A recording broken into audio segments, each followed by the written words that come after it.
Salutations, traveler.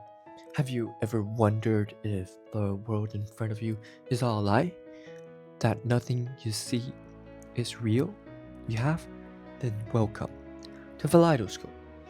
In our brand new series on epistemology, we will be, first and foremost, introducing this mind boggling branch of philosophy. Looking next are probably the only thought experiment to rival the trolley problem in terms of popularity, and wrapping it all up by examining the physicalist view. Let's get right into it. Before we jump into Mary's room, epistemology is a long word, so how about giving it some attention? Very simply, epistemology is the study of knowledge. Questions like what counts as knowing something, how can we know what we know, and what is the difference between knowing knowledge and belief, all fall in the field of epistemology. To put it clearly, epistemology deals with the meanings, sources, purposes, and reasonings of knowledge. Now then, what's there to talk about for knowledge? I mean, to know something is just to know something after all, though, right? Well, for example, Mary's room tackles the extremely controversial rationalism versus empiricism aspect, but I'm getting way ahead of myself.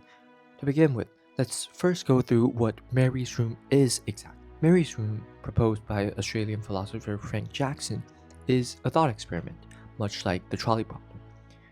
Imagine Mary as this brilliant scholar who specializes in colors. She knows literally everything about colors, from which ones mix to form others, to how our eyes are structured to perceive them. However, the twist is, she was born and has been for her entire life trapped in this black and white room.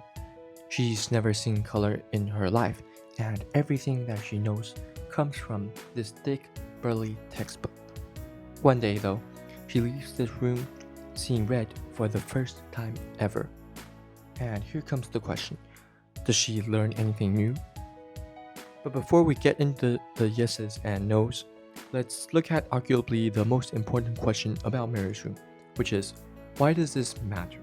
It's a hypothetical situation, one that will probably never happen, hopefully, and looks like it has absolutely zero impact on our lives. Originally, Jackson proposed this thought experiment with one goal in mind: to challenge physicalism, the belief that only physical things can exist, and that all knowledge can be explained via physical facts.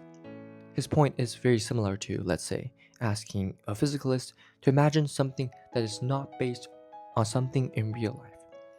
You'd find it to be very difficult, right? Fictional aliens are pretty much based on humans or animals, unicorns are based on horses, and dragons are just T-Rexes with wings. Jackson believes, or rather believed, we'll be finding out why in the next episode, that the reason is simple. We are not capable of doing so without observation.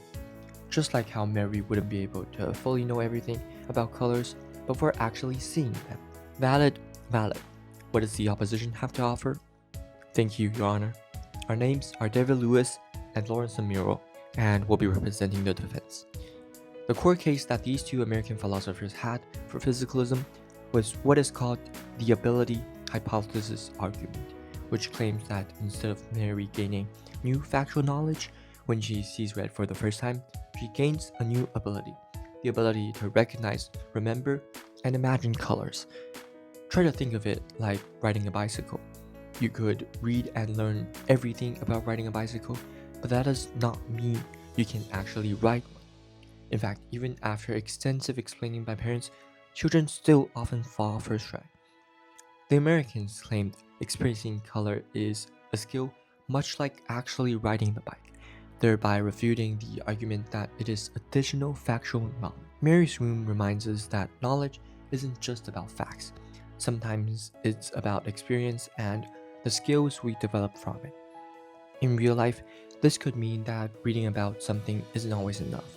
To truly understand, we might need to experience it ourselves, whether that's learning a sport, playing an instrument, or meeting someone from a different culture.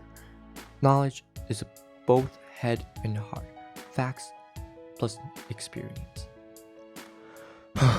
I can't lie, all that thinking made me quite dizzy. but it also felt so rewarding at the same time. And that's exactly the reason I love doing this.